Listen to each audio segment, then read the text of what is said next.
Assalamualaikum warahmatullahi wabarakatuh. Perkenalkan, nama saya Panji Alfian dengan NPM 211000079.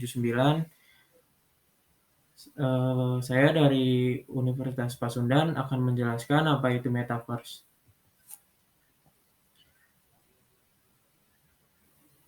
Metaverse adalah bagian internet dari realitas virtual bersama yang dibuat semirip mungkin dengan dunia nyata. Dalam dunia internet tahap kedua, meta semesta dalam arti yang lebih luas mungkin tidak hanya merujuk pada lingkungan virtual yang dioperasikan oleh perusahaan media sosial, tetapi seluruh spektrum realitas berimbuh. Selanjutnya, menurut para ahli, Mark Zuckerberg mendefinisikan metaverse adalah tempat di mana manusia berada di dalam internet dan bukan hanya sekedar melihat. Metaverse akan terasa lebih dekat dengan dunia nyata melalui pengalaman dunia digital.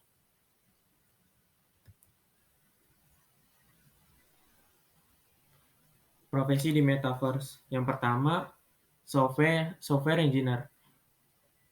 Perkembangan teknologi akan mengubah cara dan berinteraksi yang sebenarnya sudah terasa belakangan ini.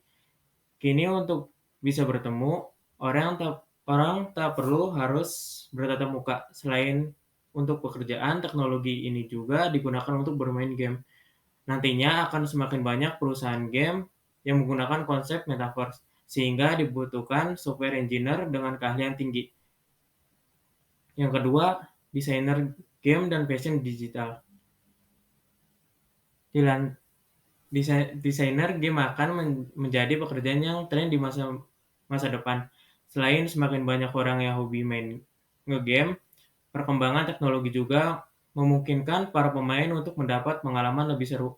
Sebagai desainer game, yang dibutuhkan adalah mereka yang menguasai prototyping sehingga menguasai pengiriman game virtual. Yang ketiga, NFT strategis. Dengan metaverse, NFT juga bisa semakin berkembang. Ketika itu dibutuhkan banyak orang yang ahli menciptakan konsep. Dikatakan jika untuk bisa bekerja sebagai NFT strategis, kamu harus punya ilmu mendalam terkait teknologi blockchain. Bisa menciptakan program sekaligus menganalisa tren untuk membuat strategi yang menarik pengguna dan mendorong engagement. Yang keempat, blockchain. Blockchain adalah layanan eksplorasi blok Bitcoin, semacam dompet mata uang kripto. Insinyur blockchain adalah orang yang membantu mengimplementasikan dan menciptakan blockchain digital untuk bisnis. Mereka bertugas untuk mendesain, mengetes, dan mengatur sistem software dalam platform blockchain.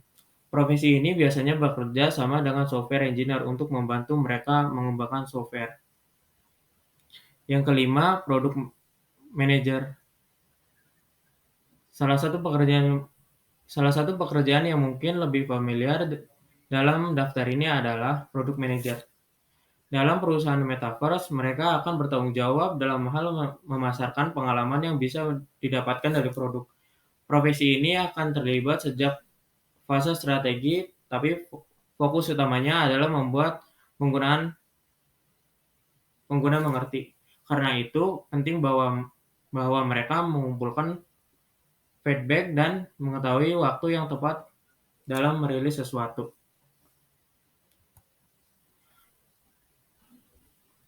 Selanjutnya, NFT yang bakal laku di metaverse yaitu kripto. Contohnya X Infinity, Decentraland, The Sandbox, Theta, Engine Coin, dan masih banyak lagi.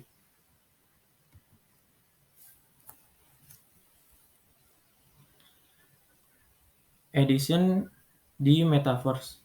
Psikolog Turki menghimbau agar orang-orang di bawah usia 18 tahun tidak boleh menghabiskan lebih dari 1 jam di metaverse karena berisiko kecanduan dan hilangnya keterampilan kognitif.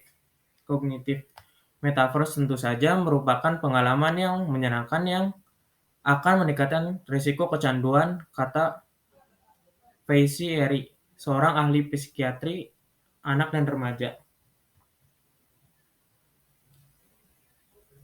Worth it-kah jadi tuan tanah di Metaverse? Tentu saja worth it, karena perusahaan besar bergabung di Meta. Perusahaan seperti Nike, Adidas sudah menyatakan siap masuk ke Metaverse. Nike memastikan bahwa sneakers mereka tidak hanya bisa dibeli secara nyata, tetapi juga bisa dibeli via virtual. Beberapa merek fashion yang juga mulai menguji produk kolaborasi di Metaverse.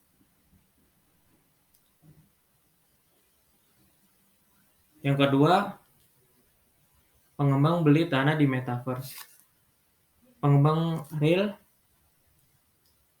etatif virtual seperti Rubrik, RIM, membuat rekor dengan membeli tanah seharga 4,3 juta US dollar di platform Metaverse Sandbox.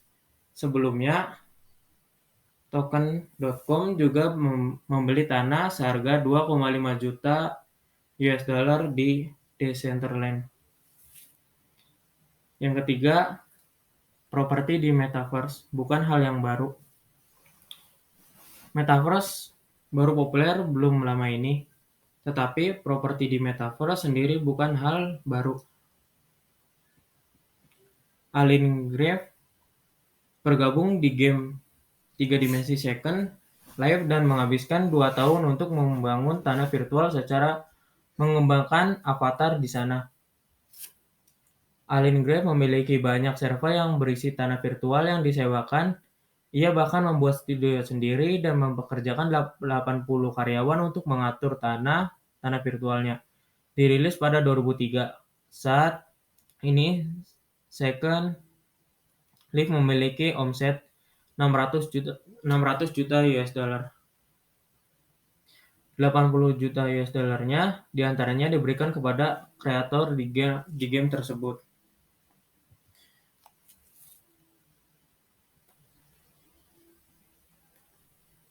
Kelebihan Metaverse. Yang pertama, berinteraksi dan bersosialisasi tanpa batas. Hadirnya Metaverse yang bisa diakses oleh siapa saja dengan mudah tentu akan membuat proses sosialisasi semakin bebas dan luas. Yang kedua, banyak hal yang dapat dilakukan. Pengguna dapat melakukan pekerjaan, pertemuan, kontak sosial, hingga bermain dalam dunia Metaverse. Yang ketiga, berinvestasi dan bertransaksi. Bahkan dalam dunia Metaverse, pengguna dapat melakukan bisnis di dalamnya. Selanjutnya, ada kelemahan Metaverse. Yang pertama, pelecehan. Besar peluang di dalam dunia Metaverse yang dapat melakukan hal yang negatif seperti perlakuan amoral dan tidak mendidik. Bahkan baru-baru ini ada kabar tentang pelecehan yang dialami oleh seorang wanita saat di Metaverse versi beta starter di platform virtual reality Horizon World milik Meta. Yang kedua, dampak negatif dalam sisi sosial dan psikologi. Dampak sosial yang muncul seperti hilangnya interaksi dengan sesama di dunia nyata. Manusia adalah makhluk sosial yang hidup bersama orang-orang di sekitarnya dalam dunia nyata, bukan di dunia virtual dalam psikologi.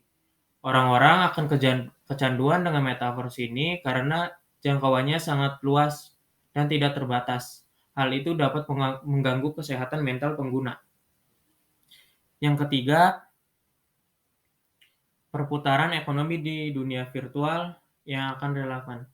Dengan bertransaksi di dunia Metaverse, tentu saja menggunakan mata uang digital. Hal ini akan membuat uang fisik kurang terpakai lagi jika perputaran ekonomi lebih dilakukan dalam dunia virtual. Sekian penjelasan dari saya. Wassalamualaikum warahmatullahi wabarakatuh.